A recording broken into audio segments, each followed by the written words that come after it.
నమస్తే, welcome to study guide. Mallareddy college of engineering and technology 2004లో స్థాపించబడింది. అలాగే ఇది యూజీసీ అటానమస్ కాలేజ్, న్యూఢిల్లీలోని ఏఐసిటిఈ చేత ఆమోదించబడింది. అలాగే హైదరాబాద్లోని జేఎన్టీ యూనివర్సిటీకి అనుబంధంగా కూడా ఉంది. ఈ కాలేజ్ ఎన్బిఏ టైర్ 1 మరియు నాక్తో ఏ గ్రేడ్ గుర్తింపు కూడా పొందింది. ఇది యూజీసీ 2F అండ్ 12B కింద కూడా గుర్తించబడింది. కాలేజ్ ISO 9008 2015తో సర్టిఫైడ్ పొందింది. ఇంజనీరింగ్లో అసలు బ్రాంచ్ను ఎలా ఎంచుకోవాలి, ఇంజనీరింగ్ చదివిన వారికి తర్వాత ప్లేస్మెంట్ అవకాశాలు అనేవి ఏ రకంగా ఉంటాయి, ఇలాంటి సందేహాలు మనకు వివరించడానికి మనతో పాటు ఉన్నారు Malla Reddy college of engineering and technology principal doctor S Srinivasa Rao గారు. వారిని అడిగి మరిన్ని విషయాలు తెలుసుకునే ప్రయత్నం చేద్దాం. నమస్తే అండి. నమస్తే. Welcome to study guide sir. Thank you. ముందుగా ఇంజనీరింగ్లో ఒక స్టూడెంట్ జాయిన్ అయిన తర్వాత అసలు బ్రాంచెస్ని సెలెక్ట్ చేసుకోవడం అనేది చాలా పెద్ద టాస్క్ వాళ్ళకి. అంటే దాని మీద ఒక ప్రత్యేకమైనటువంటి క్లియర్ అవగాహన ఉండదు వాళ్ళకి. సో అసలు బ్రాంచెస్ని ఎట్లా సెలెక్ట్ చేసుకోవాలంటారు, మీరేం చెప్తారు? ఓకే, ముందర టీ న్యూస్ నాకు ఈ అవకాశం ఇచ్చినందుకు కృతజ్ఞతలు. ఇంజనీరింగ్లో బ్రాంచ్ ఎట్లా ఎన్నుకోవాలి అనేది నిజంగా చాలా పెద్ద ప్రశ్న. ఎందుకంటే బ్రాంచ్ సెలెక్షన్ అనేది చాలా పారామీటర్స్ మీద ఆధారపడి ఉంటుంది. ఇప్పుడు ప్రజెంట్ ట్రెండ్ ప్రకారము అందరికీ తెలిసిన విషయమే, కంప్యూటర్ సైన్స్ దాని స్పెషలైజేషన్స్ చాలా మంచి అవకాశాలు వైపు చూపిస్తుంది. అట్ ద సేమ్ టైం మేమేం చెప్తామంటే స్టూడెంట్ ఇంట్రెస్ట్ కూడా పరిధిలోకి తీసుకుని ఒక బ్రాంచ్ సెలెక్షన్ అనేది తీసుకోవాలని మేము పేరెంట్స్కి కానీ స్టూడెంట్స్కి కానీ ఎవరు మమ్మల్ని మా దగ్గరికి వచ్చినా కూడా మేము అదే సలహా ఇస్తాము. సో ఈ పర్టికులర్ బ్రాంచ్ సెలెక్షన్ అనేది ఫస్ట్ టాప్ ప్రయారిటీ ఆ స్టూడెంట్కి పర్టికులర్గా దేని మీద ఇంట్రెస్ట్ ఉందో కనుక్కుని, వెదర్ ఇట్ ఈజ్ మెకానికల్ కానీ, ఎలక్ట్రికల్ కానీ, కంప్యూటర్ సైన్స్ కానీ, ఏరోనాటికల్, అట్లా రకరకాల బ్రాంచెస్ ఉన్నాయి. అట్లే ఇప్పుడు చాలా స్పెషలైజేషన్స్ ఇప్పుడు వచ్చే ఎమర్జింగ్ టెక్నాలజీస్ మీద కూడా చాలామందికి స్టూడెంట్స్కి ఇప్పుడు దే ఆర్ వెరీ స్మార్ట్, చాలా మంచి అవగాహన ఉంది. సో వాళ్ళకి అనుగుణంగా వాళ్ళ ఇంట్రెస్ట్కి తగ్గట్టుగా మనం వాళ్ళని ప్రోత్సహిస్తే డెఫినెట్గా ఆ 4 ఏళ్లలో వాళ్ళు మనం ఇచ్చే ట్రైనింగ్కి తర్ఫీదు పొంది ఇంకా ఫ్యూచర్ వాళ్ళ ఇంట్రెస్ట్ ప్రకారం వాళ్ళు ఆ బ్రాంచ్ సెలెక్ట్ చేసుకున్నారు కాబట్టి తప్పకుండా రాణిస్తారని నా అభిప్రాయం. సో ఇక్కడ స్టూడెంట్స్ మార్క్స్, ప్రజెంట్ ట్రెండ్ ఎట్లుందో ఆ రెండు బేరీస్ వేసుకుంటూ స్టూడెంట్ చాయిస్కి మనం కరెక్ట్గా వాళ్ళకి కౌన్సిలింగ్ చేసి ఇట్లా ఈ పర్టికులర్ బ్రాంచ్ తీసుకుంటే ఇట్లా ఈ విధమైన ఆపర్చునిటీస్ ఉన్నాయి అని క్లియర్గా మనం వెనక వాళ్ళకి అవగాహన ఇచ్చి వాళ్ళకి క్లారిఫై చేసి పర్టికులర్గా పేరెంట్స్తో కూడా మాట్లాడి ఆ స్టూడెంట్స్కి ఏది ఇంట్రెస్టో ఆ బ్రాంచ్ వాళ్ళకి ఇస్తే మటుకు తప్పకుండా వాళ్ళు రాణిస్తారు. అయితే sir, students regular computer science తీసుకుంటే బాగుంటుందని చెప్తారా, లేకపోతే ఇప్పుడు మీరు చెప్పిన ఎమర్జింగ్ టెక్నాలజీస్ ఏవైతే ఉన్నాయో వాటితో పాటు తీసుకుంటే బాగుంటుందంటారా? అంటే స్టూడెంట్స్ రెండు ఇప్పుడు కోర్స్ ఎట్లా అందిస్తున్నారు అసలు కాలేజ్లో? ఇప్పుడు ప్రజెంట్ ట్రెండ్ ఎట్లుందంటే సార్, ఎమర్జింగ్ టెక్నాలజీస్ ఇప్పుడు ఎక్కడ చూసినా కూడా ఏ అప్లికేషన్ తీసుకున్నా కూడా ప్రతి ఇండస్ట్రీ, ఇప్పుడు మీరు వినే ఉంటారు ఇండస్ట్రీ 4.0 అనే ట్రెండ్ బాగా నడుస్తుంది. ఇండస్ట్రీస్ అన్నీ ఆ పర్టికులర్ డైరెక్షన్లో వాళ్ళందరికీ వాళ్ళు దానికి తగ్గట్టుగా మార్చుకుంటున్నారు. సో ఇండస్ట్రీ 4.0 రిక్వైర్మెంట్స్ ఏం లేదు. ప్రతి ఏ ఇండస్ట్రీ తీసుకున్నా, వెదర్ ఆటోమొబైల్ తీసుకున్నా, ఎలక్ట్రానిక్స్ తీసుకున్నా, ఏ పర్టికులర్ రంగంలో అయినా కూడా ఆటోమేషన్ అనేది బాగా రాజ్యం వెళుతుంది. సో ఆ పర్టికులర్ ఆటోమేషన్ తగ్గట్టుగా మనం ఏ విధంగా మనం ఆ టెక్నాలజీని ఎట్లా మనం నేర్చుకోవాలి. సో ఇప్పుడు మీరు అడిగిన ప్రశ్నకి ఇప్పుడు కంప్యూటర్ సైన్స్ కనుక తీసుకుంటే అది కోర్ బ్రాంచ్ అవుతుంది. ఆ కోర్ బ్రాంచ్తో మనం ఏం చేయాలంటే ఇప్పుడు ఎమర్జింగ్ టెక్నాలజీస్లో ఆర్టిఫిషియల్ ఇంటెలిజెన్స్, మెషిన్ లెర్నింగ్, అట్లే artificial intelligence, data science, cyber security, internet of things, ఇట్లా ప్రత్యేకంగా కొన్ని కోర్సులని ఎమర్జింగ్ టెక్నాలజీస్ అంటాము.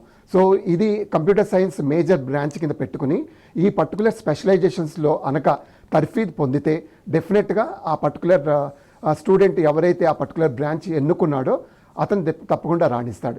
అట్లే ఈ ఆర్టిఫిషియల్ ఇంటెలిజెన్స్ అనేది ఒక కంప్యూటర్ సైన్స్కే ముడిపడడానికి వీల్లేదు.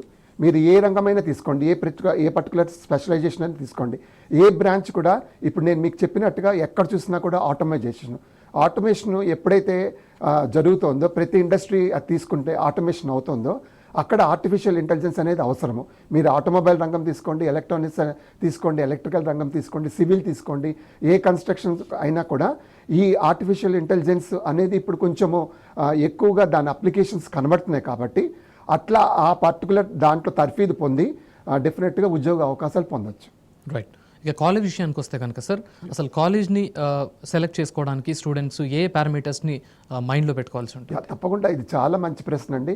ఎందుకంటే ఎంతోమంది తల్లిదండ్రులు ఇప్పుడు మేమేం చెప్తామంటే ఇంటర్మీడియట్ వరకు స్టూడెంట్స్ ఒక ఒక ఫేజ్ ఆఫ్ స్టడీయింగ్ ఉంటుంది.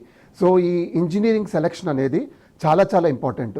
ఈ 4 ఏళ్ళు ఏదైతే వాళ్ళు సెలెక్ట్ చేసుకుని వాళ్ళు చదువుకుంటారో నెక్స్ట్ 40 ఏళ్ళు వాళ్ళ భవిష్యత్ అంతా ఈ 4 ఏళ్ళ మీదే ఆధారపడి ఉంటుంది.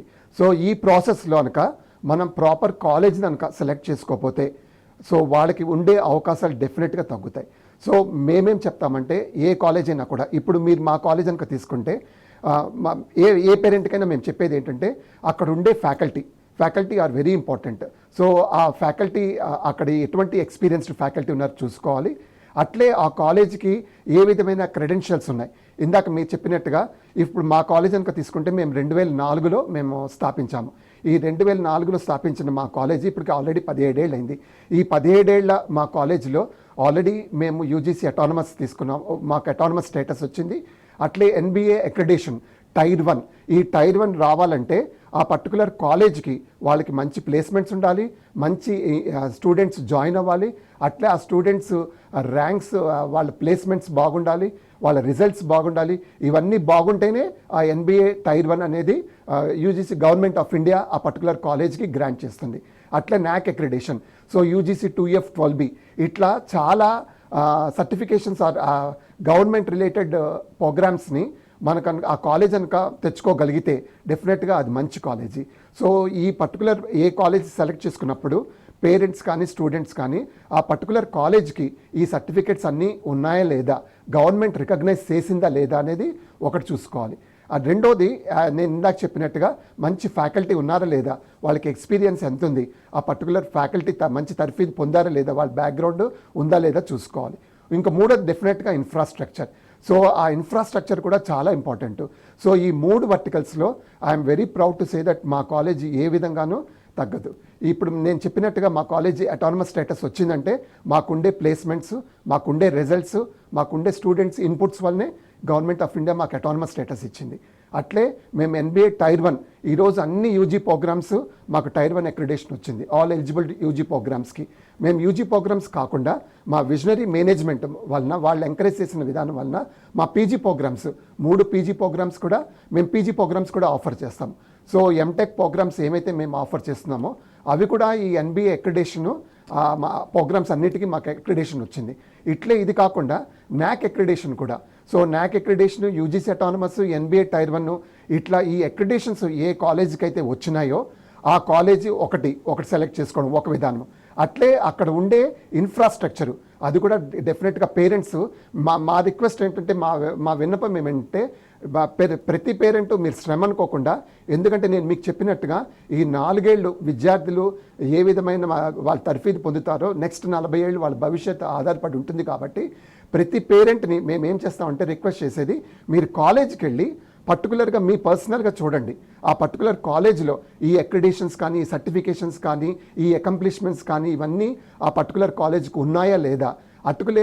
అదేవిధంగా ఆ పర్టికులర్ కాలేజ్ యొక్క ఇన్ఫ్రాస్ట్రక్చర్ కూడా ఫిజికల్గా మనం వెళ్ళి చూస్తే ప్రతి డిపార్ట్మెంట్లో కావాల్సినవన్నీ ఉన్నాయా లేదా, JNTU అఫిలియేషన్ ఉందా లేదా, ఇవన్నీ చూసుకుంటే that it self is one of the best way to select the college. Right. విద్యార్థులు తప్పకుండా ఇవన్నిటిని మైండ్లో పెట్టుకుని సెలెక్ట్ చేసుకోవాలి కాలేజ్. Right sir. అంటే జనరల్గా ఇంజనీరింగ్ అయిపోయిన తర్వాత స్టూడెంట్కి ఎట్లాంటి అవకాశాలు ఉండే అవకాశం ఉంటుంది జనరల్? డెఫినెట్గా. సో ఇప్పుడు ఇంజనీరింగ్ 4 ఏళ్ళ కోర్సు అది అందరికీ తెలిసిందే. సో ఇప్పుడు స్టూడెంట్ ఇంట్రెస్ట్ బట్టి మేమేం చేస్తామంటే ఫస్ట్ ఇయర్ ఫస్ట్ సెమ్ నుంచే మేము CRT ట్రైనింగ్ అని, క్యాంపస్ రిక్రూట్మెంట్ ట్రైనింగ్ అని వాళ్ళకి తర్ఫీదు ఇవ్వడం మొదలు పెడతాం. సో ఇది ఎంటైర్ 4 ఏళ్ళ కోర్సు సెమిస్టర్ విధానం JNTU AICTE గైడ్లైన్స్ ప్రకారము అది 8 సెమిస్టర్స్ కింద విడబడి ఉంటుంది. సో 8 సెమిస్టర్స్ ఫస్ట్ సెమిస్టర్ నుంచే వాళ్ళకి ఆ క్యాంపస్ రిక్రూట్మెంట్ ట్రైనింగ్ అవసరమైన అన్ని తర్ఫీదులు, అన్ని ట్రైనింగ్స్ స్టార్ట్ చేస్తాము. సో ఈ ప్రతి పేరెంట్ కోరుకునేది 4 ఏళ్ళ తర్వాత వాళ్ళ స్టూడెంట్ అమ్మాయిని అబ్బాయి అవని మంచి కంపెనీలో ఉద్యోగ అవకాశాలు రావాలని. అక్కడ ఒక 3 ఏళ్ళు 4 ఏళ్ళ తర్వాత ఇవే కాకుండా సర్టిఫికేషన్ ప్రోగ్రామ్స్ ఇప్పుడు ఎట్లుందంటే ప్రతి కంపెనీ కూడా వాళ్ళకి ఇండస్ట్రీ రెడీ స్టూడెంట్ ఉంటే వాళ్ళకి అవకాశాలు ఎక్కువ ఉంటాయి. సో ఆ పర్టికులర్ డైరెక్షన్లో according to the emerging technology మీకు తెలుసు ఇయర్ బై ఇయర్ ఎట్లా మారిపోతుందో, ఆ మారిపోయే విధానానికి అనుగుణంగా మా కాలేజ్ మేమే అప్గ్రేడ్ చేసుకుని మా ఫ్యాకల్టీని దాంట్లో తర్ఫీదు పొంది ప్రతి స్టూడెంట్కి ఆ పర్టికులర్ సర్టిఫికేషన్ ప్రోగ్రామ్స్ కూడా చదువుతో పాటు అకాడమిక్స్తో పాటు అది కూడా వాళ్ళకి ప్యారలల్గా మేము వాళ్ళకి అందిస్తూ మనం ఏం చేస్తున్నాం అంటే వాళ్ళకి 3-4 దారులు చూపిస్తాం. ఇక్కడ ఏం లేదండి, ఒక్కసారి ఇంజనీరింగ్ కోర్స్ అయిపోయిన తర్వాత ప్రతి స్టూడెంట్ కానీ ప్రతి పేరెంట్ కానీ కోరుకునేది ఏంటంటే ఐదర్ వాళ్ళు ఉద్యోగానికన్నా వెళ్ళాలి లేదా హయ్యర్ స్టడీస్ కన్నా వెళ్ళాలి. సో 2 ఆపర్చునిటీస్ మేము చెప్తాము.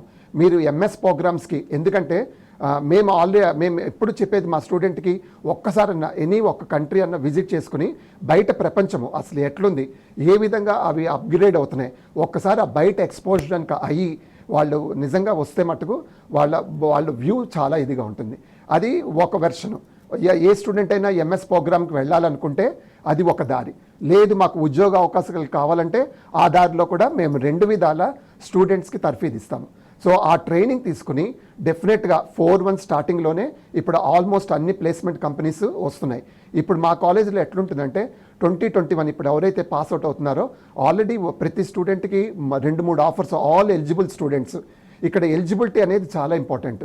సో ఒక్కొక్క కంపెనీ ఒక్కొక్క ప్రామాణికంగా వాళ్ళు స్టూడెంట్స్ని ఎన్నుకుంటారు. ఇప్పుడు కొన్ని కంపెనీస్ ఎట్లా ఉంటాయంటే 65% వితౌట్ ఎనీ బ్యాక్లాగ్స్ అని వాళ్ళు పెట్టుకుంటారు కండిషన్. దాని ప్రకారము ఎవరైతే ఎలిజిబుల్ స్టూడెంట్స్ ఉంటారో వాళ్ళు ఒక్కొక్క ఫేజ్ ఇంటర్వ్యూ అయిపోయిన తర్వాత డెఫినెట్గా వాళ్ళకి ఆపర్చునిటీస్ ఆ పర్టికులర్ కంపెనీలో వస్తాయి. So depending on the companies requirement ఆ పర్టికులర్ డైరెక్షన్లో మేము కాలేజీలో ట్రైనింగ్ ఇచ్చి ఆ కంపెనీకి తగ్గట్టుగా మేము వాళ్ళ స్టూడెంట్స్ని ప్రిపేర్ చేస్తాము. అదేవిధంగా ఏ స్టూడెంట్కి అయితే లేదు సార్ మేము ఎంఎస్ ప్రోగ్రామ్కి వెళ్తాం, ఎందుకంటే కొంతమంది పేరెంట్స్కి ఇంకా మా బాబుని బాగా చదివించుకోవాలి అన్న కోరుకుంటే ఆ పర్టికులర్ డైరెక్షన్లో కూడా మాకు కెరియర్ గైడెన్స్ అనేది మాకు ప్రత్యేకమైన సెల్ ఉంటుంది మా కాలేజీలో. దాంట్లో కూడా మేము స్టూడెంట్స్కి ట్రైనింగ్ ఇచ్చి మాకు చాలా గ్లోబల్గా all over the world, US, UK, Australia, Malaysia, ఇట్లా అన్ని సౌత్ ఏషియన్ కంట్రీస్తో we have very good MOUs. So ఆ MOUs వలన మా స్టూడెంట్స్కి ఆ పర్టికులర్ యూనివర్సిటీలో నిజంగా వాళ్ళు అడ్మిషన్ తీసుకుంటే డెఫినెట్గా ఫీ వేవర్ కూడా ఇప్పిస్తాము. సో ఇట్లా 2 ఇటు ఉద్యోగ అవకాశాలు, ఎవరికైతే ఉద్యోగం అవకాశం కావాలో ఆ పర్టికులర్ డైరెక్షన్లో కూడా మేము వాళ్ళు ట్రైనింగ్ ఇస్తాము.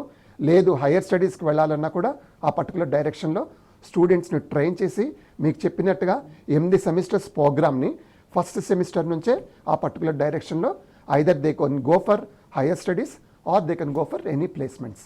ఆ పర్టికులర్ తప్పకుండా వాళ్ళకి దాంట్లో ట్రైనింగ్ ఇస్తాం. సో ఇక్కడ ఏంటంటే 4 ఏళ్ళు పేరెంట్స్ స్టూడెంట్స్ డెఫినెట్గా కష్టపడితే నేను ఇందాక మీకు మొదట్లో చెప్పినట్టుగా నెక్స్ట్ 40 ఏళ్ళు వాళ్ళకి బంగారు భవిష్యత్తు వాళ్ళంతకి వాళ్ళే వేసుకున్నట్టు అవుతుంది. ఆ విధంగా మేము అకాడమిక్ బెస్ట్ ప్రాక్టీసెస్ అనేది రైట్ ఫ్రమ్ ఫస్ట్ సెమిస్టర్ నుంచే మేము ఇంప్లిమెంట్ చేస్తాం. రైట్.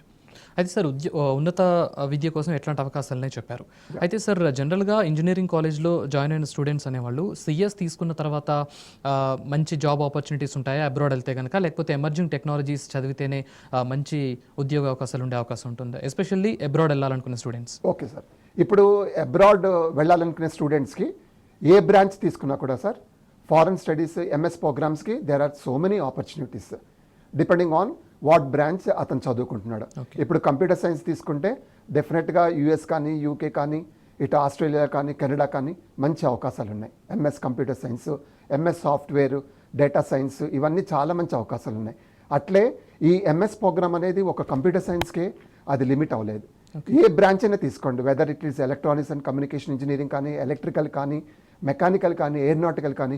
మెకానికల్, ఎయిర్నాటికల్ జర్మనీలో వాళ్ళకి చాలా అవకాశాలు ఉన్నాయి. సో ఈ ఎంఎస్ ప్రోగ్రామ్కి డెఫినెట్గా ఫారిన్ కంట్రీస్ వాళ్ళు చూసేది ఏంటంటే they have to be qualified. GRE అని ఉంటుంది, ఒక గ్రాడ్యుయేట్ రికార్డ్ ఎగ్జామ్ అని, దాంట్లో క్వాలిఫై అవ్వాలి. అట్లే most of the countries IELTS అని ఇంకో పరీక్ష కూడా ఉంటుంది. ఎట్లా అంటే ఈ GREలో 300+ అన్న స్కోర్ స్టూడెంట్స్ చేసుకుంటే అది తెచ్చుకుంటే అదొక అవకాశం. రెండోది చాలా యూనివర్సిటీస్ కూడా IELTS కూడా చూస్తారు. IELTS కూడా 6.5 మినిమం పెట్టుకుని ఈ 300+ GRE స్కోర్తో నిజంగా స్టూడెంట్స్ అప్లై చేస్తే definitely they will get a very good opportunity in one of the top universities all over the world. So ఎటువంటి వాళ్ళకి డౌటే ఉండదు. ఆ పర్టికులర్ డైరెక్షన్లో మంచి యూనివర్సిటీస్లో వాళ్ళు అప్లై చేసుకుంటే డెఫినెట్గా I-20 బేస్ చేసుకుని వీసా కూడా గ్రాంట్ అవుతుంది, మంచి అవకాశాలు ఉంటాయి. వాళ్ళు డిఫరెంట్. ఇప్పుడు మనకి మన ఇండియన్ ఎడ్యుకేషన్ సిస్టమ్ ఎట్లుంటుందంటే mostly by June July or at most because of this ఇప్పుడు కరోనా వలన కొంచెం 1 month ఇటు అటు అయింది కాబట్టి జూన్ జూలైలో మ్యాక్సిమం వాళ్ళ గ్రాడ్యుయేట్ అయిపోతారు. So they can apply for fall semester కానీ స్ప్రింగ్ సెమిస్టర్లో కానీ వాళ్ళు అప్లై చేసుకుని డెఫినెట్గా వాళ్ళకి ఫారెన్ ఛాన్సెస్ అప్లై చేసుకోవచ్చు. సో మంచి అవకాశాలు ఉన్నాయి. సో ఇందాక మీకు చెప్పినట్టుగా మా particular college we have very good MOUs with the top universities. So స్టూడెంట్స్కి ఆ పర్టికులర్ డైరెక్షన్లో కూడా మేము వాళ్ళకి హెల్ప్ చేస్తాము. సో మంచి యూనివర్సిటీ కనుక వాళ్ళు సెలెక్ట్ చేసుకుంటే నేను చెప్పినట్టుగా ఇందాక GREలో 300 పైచిలుకు స్కోరు, IELTSలో 6.5 అండ్ ప్లస్ స్కోర్ కనుక ఉంటే ఫీ వేవర్ కూడా వస్తుంది. రైట్. అయితే సార్ ప్లేస్మెంట్ ఛాన్సెస్ గురించి మాట్లాడుకుంటే కనుక మీరు కాలేజ్లో ప్లేస్మెంట్ ఆపర్చునిటీస్ ఎట్లా ఇస్తున్నారు, తర్వాత ఇన్ని సంవత్సరాల ఎక్స్పీరియన్స్ తర్వాత మీరు ఏం చెప్తారు మన కాలేజ్కి ప్లేస్మెంట్ సక్సెస్ రేట్ ఎంత ఉంది అంటే? Yeah sir, placement success rate అంటే మాది I can say that we are brand of placements. So we are ప్లేస్మెంట్స్లో మటుకు మాకు తిరుగులేదు. MRSET అంటేనే బ్రాండ్ ఆఫ్ ప్లేస్మెంట్స్. ఇంత సగర్వంగా నేను చెప్పగలుగుతున్నానంటే మా ట్రాక్ రికార్డ్ చూసుకుంటే గత 8 సంవత్సరాలు 10 సంవత్సరాల నుంచి ఆల్ ఎలిజిబుల్ స్టూడెంట్స్కి డెఫినెట్గా ఇట్ ఈస్ నాట్ ఒక అపాయింట్మెంట్ ఆర్డర్ కాదు, మినిమం 2-3 అపాయింట్మెంట్ ఆర్డర్స్ ఇవ్వగలే సత్తా మా కాలేజ్కి ఉంది. Sorry for the interruption. Caller లైన్లో ఉన్నారు ఆదిలాబాద్ నుంచి అరుణ్ రాజ్ మీతో మాట్లాడడానికి. అరుణ్ రాజ్ గారు. హలో. Hello sir. సార్ ఇది మీ దాంట్లో ప్లేస్మెంట్స్ చెప్పారు, తర్వాత MS గురించి చెప్పారు కదా మీరు. అవును సార్. ఒకవేళ స్టూడెంట్ అనేవాడు ఇంక్యుబేషన్ సెంటర్ లో ఏదైనా బాడీ డెవలప్మెంట్ చేయాలి అంటే దానికి సంబంధించిన దాంట్లో ఉన్నాయండి? యా తప్పకుండా సార్. సో మా కాలేజ్కి ఇంత అంటే తక్కువ టైంలో మాకుండే క్రెడెన్షియల్స్ ఒకటి ఏంటంటే MSME అనేది ఒక ఇంక్యుబేషన్ సెంటర్ సార్. అది గవర్నమెంట్ ఆఫ్ ఇండియా కొన్ని కాలేజెస్కి ఇస్తుంది. సో నేను చాలా ప్రౌడ్గా చెప్పేది ఏంటంటే తెలంగాణలో మాది ఒక కాలేజీ, ఆ స్టార్టప్ ఇంక్యుబేషన్ సెంటర్ మా కాలేజీలో ఆల్రెడీ ఎస్టాబ్లిష్ చేశాము. మాకు T-Hubతో కూడా MOU ఉంది. సో ఆ సెంటర్స్లో స్టూడెంట్స్ వాళ్ళ ఇన్నోవేషన్ ఐడియాతో కనుక వస్తే జనరల్గా ఏమవుతుందంటే సార్, ఈ startup, innovation, intellectual property rights, patents, ఈ 4 దే ఆర్ లింక్డ్ అప్ అనమాట. సో ఎనీ స్టూడెంట్ ఎవరైనా కూడా అతను ఒక స్టార్టప్తో వస్తే మా కాలేజీలో మేము ఆ ప్లాట్ఫామ్ ఆల్రెడీ క్రియేట్ చేశాము. సో దానికి కావాల్సిన టూల్స్ కానీ దానికి కావాల్సిన హార్డ్వేర్ ఎంటైర్ ప్లాట్ఫామ్ మా కాలేజీలో మా మేనేజ్మెంట్ మాకు అన్నీ ప్రొవైడ్ చేశారు. సో స్టూడెంట్స్ వాళ్ళు ఇంకెక్కడికి బయటకు వెళ్ళక్కర్లేదు. So once they come up with their idea, so ఆ ఐడియాని వాళ్ళు ఇంప్లిమెంట్ చేసుకుని దాన్ని ఒక చిన్న పేటెంట్, ఒక స్మాల్ ప్రోటోటైప్ డెవలప్ చేసుకుని దానికే కాదు దానికి సంబంధించిన పేటెంట్ కూడా మేము ఇవ్వడానికి మా కాలేజీలో అన్ని సదుపాయాలు ఉన్నాయి. సో మీరు అడిగినట్టుగా ఆ ఇన్క్యుబేషన్ సెంటర్ ఏదైతే ఉందో ఆ ఇన్క్యుబేషన్ సెంటర్ ద్వారా ఎవ్రీ ఇయర్ టాప్ 100 స్టూడెంట్స్ని మేము పికప్ చేసి వాళ్ళకి ట్రైనింగ్ ఇస్తున్నాం. ట్రైనింగ్ ఇచ్చి ఈవెన్ ఇప్పుడు వాళ్ళు తయారు చేసే ప్రోటోటైప్లో వాళ్ళకి ఏమవుతుందంటే they can become even a good entrepreneur also. So కొంతమందికి ఆ పర్టికులర్ డైరెక్షన్లో కూడా ఉంటుంది. సో మా కాలేజీ ఆ పర్టికులర్ ఇన్క్యుబేషన్ సెంటర్ వలన చాలామంది స్టూడెంట్స్ ఇప్పుడు వాళ్ళు ఓన్ ప్రాజెక్ట్స్ డెవలప్ చేసుకుని ప్రోటోటైప్ ప్రాజెక్ట్స్ కూడా చేసుకుని హ్యాకథాన్లో కూడా పార్టిసిపేట్ చేసి రీసెంట్గా జరిగిన కొన్ని ఆన్లైన్ హ్యాకథాన్ ప్రోగ్రామ్స్లో కూడా మా స్టూడెంట్స్ ప్రైజెస్ విన్ అయ్యారు. సో మీరు అడిగిన ప్రశ్నకి incubation centre we have an excellent facilities wear technology business incubation centre మేము ఆల్రెడీ ఎస్టాబ్లిష్ చేశాము. అదే కాదు మాకు T-Hubతో కూడా MOU ఉంది. ప్రతి సంవత్సరము ఒక 100 మందిని బెస్ట్ స్టూడెంట్స్ని ఎవరికైతే అటుపక్క ఇంక్లినేషన్ ఉందో దాంట్లో కూడా మేము తర్ఫీదు ఇస్తున్నామండి. Right sir. Next Nagarjuna Sagar నుంచి అంజయ్య లైన్లో ఉన్నారు. అంజయ్య గారు. అంజయ్య గారు మాట్లాడండి. సార్ చెప్పండి సార్. ఇది ఎక్కడ బ్రాంచ్ సార్? ఇది మాది హైదరాబాద్ అండి, మన దోలపల్లిలో ఉంటుంది మా కాలేజీ. కొంపల్లి కూడా ఉన్నట్టుందా సార్? అదే సార్, కోంపల్లి, దోలపల్లి ఇవన్నీ అక్కడే ఉంటాయి. మా మల్లారెడ్డి కాలేజ్ అక్కడే ఉందండి. అందులో హాస్టల్ వసతి ఉందా సార్? ఏదండి? హాస్టల్ వసతి ఉందా? నాకు కొంచెం హాస్టల్ వసతి ఉంది. హాస్టల్ వసతి ఉందండి. హాస్టల్ వసతి అబ్బాయిలకి సపరేట్గా ఉంది, అమ్మాయిలకి సపరేట్గా ఉందండి. ఇది యూనివర్సిటీ కాదు, కాలేజ్ అంటారు సార్? మాది కాలేజే అండి.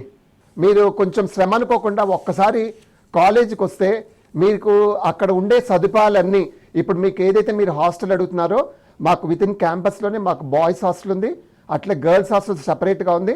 అన్నీ మీరు ప్రత్యేకంగా మీరు ఫిజికల్గా వస్తే అన్నీ చూసుకుని తప్పకుండా మీరు జాయిన్ చేసుకోవచ్చు మీ అబ్బాయిని కానీ అమ్మాయిని కానీ. రైట్, ఇందాక మనం క్యాంపస్ ప్లేస్మెంట్స్ గురించి మాట్లాడుతున్నాం. సార్ క్యాంపస్ ప్లేస్మెంట్స్ నేను ఇందాక చెప్పినట్టుగా మీకు first year first sem course అప్పుడే వాళ్ళు జాయిన్ అవుతారు. ఈ ఫస్ట్ ఇయర్ ఫస్ట్ సెమ్లో కొంచెము ఈ సాఫ్ట్ స్కిల్స్ మీద ఫోకస్ చేసి వాళ్ళకి మంచి కమ్యూనికేషన్ స్కిల్స్ కూడా ఇంప్రూవ్ చేస్తాము. So second year first sem నుంచి సర్టిఫికేషన్ ప్రోగ్రామ్స్ జావా కానీ సిస్కో కానీ ఐబిఎం, మాకు ఐబిఎం వాళ్ళతో కూడా సాఫ్ట్ ఎంఓయూ ఉంది. ఇందాక చెప్పినట్టుగా కంపెనీకి కావాల్సిన సర్టిఫికేషన్ ప్రోగ్రామ్స్ కూడా వాళ్ళకి ఇస్తూ ఇప్పుడు కోర్ బ్రాంచెస్ ఉన్నాయి కదా sir, electronics and communication engineering, mechanical, aeronautical, దాంట్లో కూడా ఆ కోడ్లో కూడా వాళ్ళకి తర్ఫీదు ఇస్తూ ప్లేస్మెంట్స్ కావాల్సిన ట్రైనింగ్ అన్నీ మేము మీకు చెప్పినట్టుగా ఫస్ట్ ఇయర్ ఫస్ట్ సెమ్ నుంచి మొదలు పెట్టేస్తాం. సో బై ద టైమ్ ఈ ప్లేస్మెంట్ యాక్టివిటీస్ జనరల్గా 4-1లో స్టార్ట్ అవుతాయి. 4-1లో అంటే 7వ సెమిస్టర్లో స్టార్ట్ అవుతాయి. ఆ టైంకి అందరు స్టూడెంట్స్ ఎవరైతే ఎలిజిబుల్ ఉన్నారో they will be ready to appear for the placements. So ఆ విధంగా మేము ట్రైనింగ్ ఇస్తాము. సో వాళ్ళకి ఆ కాన్ఫిడెన్స్ లెవెల్ చాలా బాగుంటుంది. సో ఆ కంపెనీ ఒక్కొక్క కంపెనీకి ఒక్కొక్క సెలెక్షన్ ప్రొసీజర్ ఉంటుంది. ఆ ప్రొసీజర్ ప్రకారము స్టూడెంట్స్ phase 1 phase 2 అది సెల్ అయిపోయి ఫైనల్గా we get a very good selection number. Right sir. And students ఒకవేళ ఇంజనీరింగ్లో జాయిన్ అవ్వాలనుకున్న వాళ్ళు రూరల్ బ్యాక్గ్రౌండ్ నుంచి వస్తే కనుక సో అట్లాంటి వాళ్ళకి కాలేజ్లో జాయిన్ అయిన తర్వాత పర్సనాలిటీ డెవలప్మెంట్ తర్వాత కమ్యూనికేషన్ స్కిల్స్ సంబంధించి మీరు ఎట్లాంటి ప్రోగ్రామ్స్ని కండక్ట్ చేస్తున్నారు? తప్పకుండా. ఎందుకంటే ఇప్పుడు మేము I'm very proud to say that rural స్టూడెంట్స్ని కూడా మనం ఎంకరేజ్ చేయాలి. ఎందుకంటే ఇప్పుడు విద్య అనేది అందరికీ సమానం. సో ఎవరైతే రూరల్ బ్యాక్గ్రౌండ్తో వస్తారో వాళ్ళకి మేము ప్రత్యేకమైన శ్రద్ధ తీసుకుని సో ఇనీషియల్గా ఫస్ట్ సెమిస్టర్లో కానీ ఏదైనా వాళ్ళకి ఈ ఇంగ్లీష్ రిలేటెడ్గా ఏదైనా వాళ్ళు డిఫికల్ట్ ఫీల్ అయినా కూడా మేము ప్రత్యేకంగా ట్యూటర్స్ని పెట్టి వాళ్ళ మీద ప్రత్యేక శ్రద్ధ చూపించి మీరు అన్నట్టుగా పర్సనాలిటీ డెవలప్మెంట్ స్కిల్స్, వాళ్ళ కమ్యూనికేషన్ స్కిల్స్ ఇంప్రూవ్ చేసేటట్టుగా. నేను ఇంకోటి కూడా మా కాలేజ్లో మేము చాలా ప్రౌడ్గా చెప్పేది ఏంటంటే ప్రతి 20 మందికి ఒక మెంటర్ని పెడతాము. సో ప్రతి క్లాస్లో మీ క్లాస్ అంటే ఒక 60 మంది ఉంటారు. సో ప్రతి 20 మందికి ఒక మెంటర్ చొప్పున మేము వాళ్ళని డెప్యూట్ చేసి ఆ 20 మందిలో ఎవరైతే రూరల్ బ్యాక్గ్రౌండ్ వచ్చారో ఈజీగా మనం ఐడెంటిఫై చేయొచ్చు. అటువంటి స్టూడెంట్స్కి ప్రత్యేకమైన మనం ఫోకస్ పెట్టి వాళ్ళకి ఏ విధమైన వాళ్ళు కూడా డెఫినెట్గా ఎవరైతే అవకాశాలు మెండుగున్నాయో అది వాళ్ళు వెనకబడకుండా ముందర నుంచి వాళ్ళకి తర్ఫీదిస్తామండి. అది అకాడమిక్స్ అవనండి, ప్లేస్మెంట్ రిలేటెడ్ యాక్టివిటీస్ అవనండి, వాళ్ళ పర్సనాలిటీ డెవలప్మెంట్ అవనండి. మీకు ముందరే చెప్పినట్టుగా బై ద టైం వాళ్ళు ఇంజనీరింగ్ కంప్లీట్ అయ్యే టైంలో ఇండస్ట్రీ రెడీ ఇంజనీర్స్, అది మా లక్ష్యము. తప్పకుండా వాళ్ళని తయారు చేసి పంపిస్తాం. రైట్. అంటే ఇంజనీరింగ్ కంప్లీట్ అయిన తర్వాత స్టూడెంట్స్కి ఇండస్ట్రీలో ఒక ప్రొఫెషనల్ కెరీర్ కోసం విజయావకాశాలు ఎట్లా ఉన్నాయంటే ఏం చెప్తారు సార్? తప్పకుండా సార్. సో ఇప్పుడు అటానమస్ కాలేజెస్కి ఎట్లుంటుందంటే విత్ JNTU BOS మెంబర్తో మేమేం చేస్తామంటే ప్రతి 2 ఏళ్ళకి ఒకసారి మా ఎంటైర్ కరికులంని మేము డిజైన్ చేసుకుంటాం. సో ఈ కరికులం డిజైన్ చేసేటప్పుడు ఆబ్వియస్గా ఒక ఇండస్ట్రీ పర్సన్ని దాంట్లో ఒక మెంబర్ కింద పెట్టుకుంటాం. ఆ ఇండస్ట్రీ పర్సన్ ఏమైతే ఇన్పుట్స్ ఇస్తారో ఎంటైర్ కరికులం మేము ఆ పర్టికులర్ ఆ ఇండస్ట్రీ ఓరియంటెడ్గా మేము డిజైన్ చేసి మీరన్నట్టుగా ఇప్పుడు ఇండస్ట్రీ ఇయర్ బై ఇయర్ వాళ్ళ అవకాశాలు తగ్గట్టుగా అవి రూపురేఖలు మారిపోతున్నాయి. మీకు చెప్పినట్టుగా ఇంత ముందర 4 ఏళ్ల క్రితం ఉండేటట్టుగా ఇప్పుడు ఇండస్ట్రీస్ లేవు. ప్రతి చోట మార్పులు అనేది సహజము. సో ఆ మార్పులకు అనుగుణంగా వాళ్ళ దగ్గర నుంచి ఇన్పుట్స్ తీసుకుంటూ మేము మా కరికులంని డిజైన్ చేసుకుంటూ ఆ పర్టికులర్ డైరెక్షన్లో నేను ఇందాక మీకు చెప్పినట్టుగా బై ద టైం వాళ్ళు ఇంజనీరింగ్ కంప్లీట్ అయ్యే టైంకి ఇండస్ట్రీ రెడీ ఇంజనీర్స్గా మా కరికులం అట్లా డిజైన్ చేసుకుని ప్రతి 2 ఏళ్లకు ఒకసారి మేము ఎక్కడ చూసినా కూడా ఒకవేళ ఏదైనా పర్టికులర్ సబ్జెక్ట్లో అప్గ్రేడ్ కావాలంటే మటుకు డెఫినెట్గా మాకు ఆ వెసులుబాటు ఉంది. JNTU వాళ్ళ పర్మిషన్తో మేము మా కరికులంని మోడిఫై చేసుకుని టెక్నాలజీస్, లేటెస్ట్ టెక్నాలజీస్లో వాళ్ళు ట్రైనింగ్ ఇచ్చేటట్టుగా మేము తయారు చేస్తామండి. దాంట్లో ఏ విధమైన డౌట్ లేదు. రైట్. సో ఓవరాల్గా మల్లారెడ్డి కాలేజ్లో ఇంజనీరింగ్లో ఎట్లాంటి అవకాశాలు ఉంటాయి, తర్వాత చదివిన తర్వాత ఉన్నత విద్యకు ఎట్లాంటి అవకాశాలు, తర్వాత ఎట్లా ఎంచుకోవాలి, వీటన్నిటి గురించి చాలా మంచి ఇన్ఫర్మేషన్ మాతో షేర్ చేసుకున్నారు. Thank you so much. ఇది వాళ్ళ స్టడీ గైడ్. చూస్తూనే ఉండండి టీ న్యూస్. నమస్తే.